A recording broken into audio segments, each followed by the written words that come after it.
ನಾವು ಈ ಸಿನಿಮಾದಿಂದ ಊರಿಗೆ ಹೋದಾಗ ನಮ್ಮ ತಾಯಿ ಕೇಳೋರು, ಲವ್ ಎಲ್ಲ ಥರ ಸಾಂಗ್ ಮಾಡ್ತಾರೆ, ನೀವು ಬಂದಾಗೆಲ್ಲ ಇಷ್ಟು ಅಡುಗೆ ಮಾಡಿ ಹಾಕ್ತೀನಿ, ಇಷ್ಟು ತಿಂತಿರಲ್ಲ, ನಮ್ಗೊಂದು ಸಾಂಗ್ ಇಲ್ವಾ ಅಂತ ನಾನು ಯೋಚನೆ ಮಾಡ್ತಾ ಇದ್ದೆ. ನಮ್ಮ ತಾಯಿಗೊಂದು ಡೆಡಿಕೇಟ್ ಮಾಡ್ಬೇಕು ಈ ಸಾಂಗು ಅಂತೇಳಿ. ಈ ಕತೆ ಕರೆಕ್ಟಾಗಿ ಪೂರಕವಾಗಿತ್ತು. ಅವನದೊಂದು ಫ್ರಸ್ಟ್ರೇಷನ್, ಒಂದು ಖುಷಿ, ಅಂದ್ರೆ ಏನೋ ಸಾಧಿಸ್ಬೇಕು ಅಂತ ಎಲ್ಲರೂ ಇರ್ತಾರೆ, ಬಟ್ ಚಾನ್ಸ್ ಇರಲ್ಲ.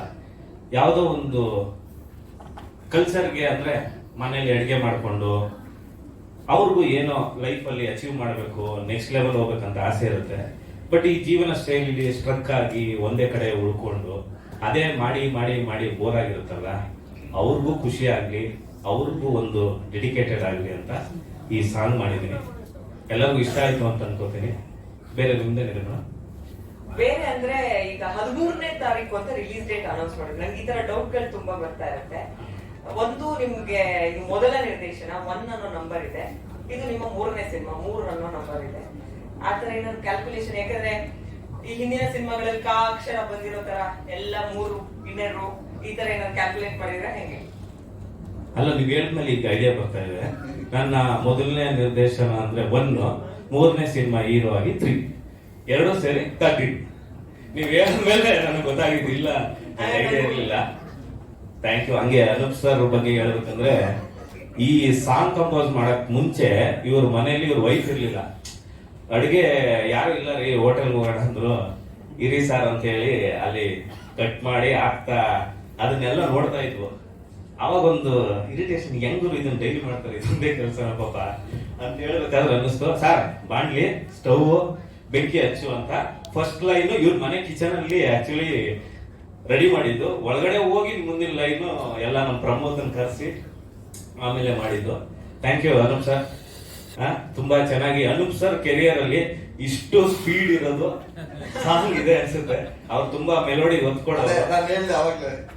ಲೇಡೀಸ್ ತರಕಾರಿ ಹಚ್ಚೋದಿದೆಯಲ್ಲ, ಆ ಸ್ಪೀಡ್ ಇದೆಯಲ್ಲ, ಅದೇ ಸ್ಪೀಡ್ ಅಲ್ಲಿ ಮಾಡಿದಾರೆ. Thank you sir.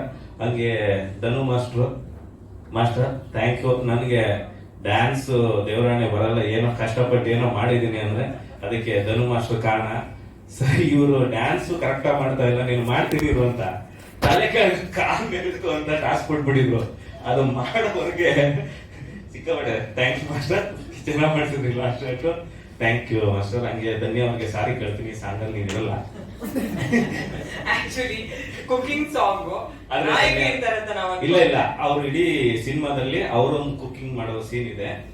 ಬಟ್ ನಾನು ಆ ಸಿನಿಮಾದಲ್ಲಿ ಇದೊಂದೇ ಸಾಂಗ್ ಅಲ್ಲಿ ಕುಕ್ ಮಾಡೋದು. ಅವರಿಗೆ ಕೇಳೋಣ, ಈ ಹಾಡ್ ಹೆಂಗ ಅನಿಸ್ತು? ನೀವಿಲ್ಲ ಆದ್ರೂ ಈ ಹಾಡ್ ಹೆಂಗ ಅನಿಸ್ತು? ಐ ಥಿಂಕ್ ಹಾಡಲ್ಲಿದೆ ಅಂತ ಹೇಳ್ಬೇಕು. ಸೊ ಅನೂಪ್ ಅವರು ತುಂಬಾ ಚೆನ್ನಾಗಿ ಕಂಪೋಸ್ ಮಾಡಿದ್ದಾರೆ. ಪ್ರಮೋದ್ ಅವರು ಬ್ಯೂಟಿಫುಲ್ ಲಿರಿಕ್ಸ್ ಕೊಟ್ಟಿದ್ದಾರೆ. ನಮ್ಮನೇಲಿರೋ ಎಲ್ಲ ಹೆಣ್ಮಕ್ಳಿಗೂ ಅಪೀಲ್ ಆಗುವಂತ ಹಾಡು. ಸೊ ಇದಕ್ಕೆ ಒಂದು ಕುಕಿಂಗ್ ಮಾಡ್ತಾನೆ ರೀಲ್ಸ್ ಮಾಡ್ಲಿ ಎಲ್ರು ಅಂತ ನಾನು ಹೇಳಕ್ ಇಷ್ಟಪಡ್ತೀನಿ. ನಂಗೆ ಗೊತ್ತು ನೀವು ಮನೆಗೆ ಹೋಗಿ ಇವತ್ತು ಟ್ರೈ ಮಾಡ್ತೀರಾ. ನಾನಂತೂ ಕುಕಿಂಗ್ ಮಾಡಲ್ಲ, ಬಟ್ ಹಾಡಂತೂ ಕೇಳ್ತೀನಿ. ನಮ್ಮ ಮನೇಲಿ ನಮ್ಗೆ ಪ್ರತಿದಿನ ಊಟ ರೆಡಿ ಮಾಡೋರು, ಅಡಿಗೆ ರೆಡಿ ಮಾಡೋರು ಲಕ್ಷ್ಮಮ್ಮ ಅಂತ ಬರ್ತಾರೆ. ಅವ್ರಿಗೆ ನಾನು ಈ ಹಾಡನ್ನ ಡೆಡಿಕೇಟ್ ಮಾಡ್ತೀನಿ. ಈ ಸಿನಿಮಾದ ನಿರ್ಮಾಪಕರುಗಳು ಸುರೇಶ್ ಸರ್ ಹಾಗೆ ನಾಗರಾಜ್ ಸರ್ ದಯವಿಟ್ಟು ವೇದಿಕೆ ಮೇಲೆ ಬರ್ಬೇಕಂತ ರಿಕ್ವೆಸ್ಟ್ ಮಾಡ್ತಾ ಇದ್ದೀನಿ. ಹಾಗೆ ವಿಜಯ್ ಪ್ರಕಾಶ್ ಸರ್ಗೆ ಥ್ಯಾಂಕ್ಸ್ ಹೇಳ್ಬೇಕು. ಈ ಸಾಂಗ್ ಆಡ್ಬೇಕಾದ್ರೇನೆ ಅವ್ರು ಹೇಳ್ತಾ ಇದ್ರು, ಈ ಸಾಂಗ್ ಒಂಥರ ವಿಚಿತ್ರವಾಗಿ ಹೆಂಗ್ ಗೊತ್ತಂತೆ, ಒಂದು ಫುಡ್ ಐಟಮ್ ಹೇಳಿ ಅದ್ರ ರೆಸಿಪಿ ಹೇಳಿ. ಸರ್ ಚಿತ್ರಾನ್ನ ಹೇಳಿ ಸರ್, ಕಬಾಬ್ ಮಾಡೋದು ಹೆಂಗೆ? ಕಬಾಬ್ ಮಾಡಲ್ಲ, ಈಜಿ ಅಲ್ಲ ಮೇಡಮ್, ಅದು ಹೆಂಗೆ ಸರ್ ಈಸಿ? ಬೇರೆ ಕೇಳಿ, ಓಲಿ ಸಿನಿಮಾ ಆ ತರ ಮಾಡೋದು ಕೇಳಿ.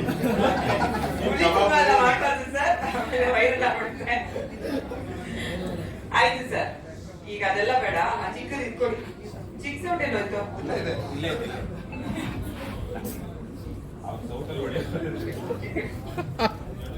ಕೊಡಿ ಮೈಕು. ಫಸ್ಟ್ ನಮ್ ಸುರೇಶ್ ಸರೇ ಮಾಡ್ಬೇಕು. ಹಾಡ್ ನೋಡ್ಲಿಲ್ಲ ಸರ್ ನೀವು? ಹಾ ಸರ್, ಹಾಡಿ ನೋಡಿಲ್ಲ. ನೋಡಿರ್ತಾರೆ ಮೇಡಮ್, ಆಲ್ರೆಡಿ ಸುಮಾರು ಸಲ ನೋಡಿರ್ತಾರೆ.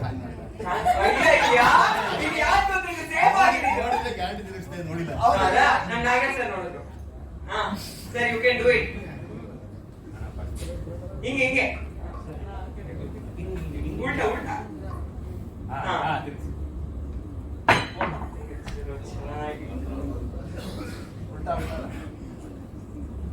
ಧರ್ಮಸ್ಥಳ ಒಂದ್ಸಲ ತೋರಿಸಿ ಆ ದೊಡ್ಡ ಸೋಟು ಇಲ್ಲಿ ನೋಡಿ ಅಲ್ಲಿ ಆವಾ ಡ್ಯಾನ್ಸ್ ಮಾಡ್ತಾರಲ್ವಾ ನೀಟಾಗಿ ಬರ್ಬಿಡುತ್ತೆ.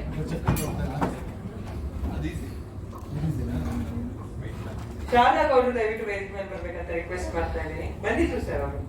ಹಾ ಬಂದಿದ್ರು. ಓ ಬಂತು. ನಾವೆಲ್ಲ ರೈಟ್ ಸೈಡ್ ತಿರುಗಕ್ಕೆ ಕಷ್ಟ ಪ್ರೊಡ್ಯೂಸರ್ ಲೆಫ್ಟ್ ಸೈಡ್ ತಿರುಗಿದವ್ರೆ. ಅದಕ್ಕೆ ಸರ್ ನೀವು ನಿರ್ಮಾಪಕರು ಎಲ್ಲರೂ ನೋಡ್ಬೇಕು. ಸಾಂಗ್ ಯಾವ್ದಿರೋ ಜೊತೆ ಎಲ್ಲರೂ ಶೇರ್ ಮಾಡಿ ಚೆನ್ನಾಗಿ ನೋಡಿ ಚೆನ್ನಾಗಿದೆ ಸರ್. ಫ್ರೇಮಿಂಗ್ ಸೌಟ್ ಇಟ್ಕೊಂಡು ಹೇಳ್ತಾರೆ ಅದು. ಅಲ್ವಾ? ಇಟ್ಕೊಂಡಿದೀವಿ ಹಂಗಾರೆ ಹೇಳಿ ಮೇಡಮ್. ತುಂಬಾ ಚೆನ್ನಾಗಿದೆ. 13ಕ್ಕೆ ಸೆಪ್ಟೆಂಬರ್ 13ಕ್ಕೆ ನಮ್ಮ ಕಾಲಪತ್ರ ಸಿನಿಮಾ ರಿಲೀಸ್ ಆಗ್ತಿದೆ. ದಯಮಾಡಿ ಎಲ್ಲ ನೋಡ್ಬೇಕು. ಹಾಗೂ ನಮ್ಮ ಮಾಧ್ಯಮ ಮಿತ್ರರು ದಯವಿಟ್ಟು ಎಲ್ಲರೂ ಸಪೋರ್ಟ್ ಮಾಡಬೇಕು. ನೀವು ಹಿಂದಿನ ನಾವು ಸಪೋರ್ಟ್ ಮಾಡ್ಕೊಂಡು ಬಂದಿದ್ದೀರಾ.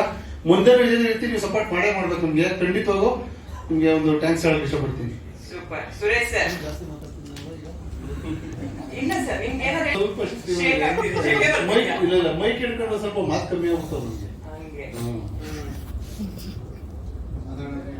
ಎಲ್ಲ ಮಾಧ್ಯಮ ಸ್ನೇಹಿತರಿಗೆ ನಮಸ್ಕರಿಸುತ್ತಾ, ಇದೇ ಮುಂದಿನ ತಿಂಗಳು 13ನೇ ತಾರೀಕು ನಮ್ಮ ಕಾಲಪತ್ರ ಸಿನಿಮಾ ಆಲ್ ಓವರ್ ಕರ್ನಾಟಕದಾದ್ಯಂತ ರಿಲೀಸ್ ಆಗ್ತಾ ಇದೆ. ಖಂಡಿತ ಇದೇ ತರ ನಿಮ್ಮ ಸಪೋರ್ಟು ಸಹಕಾರ ನಮ್ಗೆ ಇರ್ಲಿ ಅಂತ ಹೇಳ್ಕೊತೀನಿ. ಆದ್ರೆ ಕನ್ನಡ ಎಲ್ಲ ಜನತೆಯೂ ನಮ್ಮ ಕಾಲಪತ್ರ ಸಿನಿಮಾನ ಆಶೀರ್ವಾದ ಮಾಡಬೇಕು ಅಂತ ಎಲ್ಲರೂ ಕೇಳ್ಕೊತಾ ಇದ್ದೀನಿ.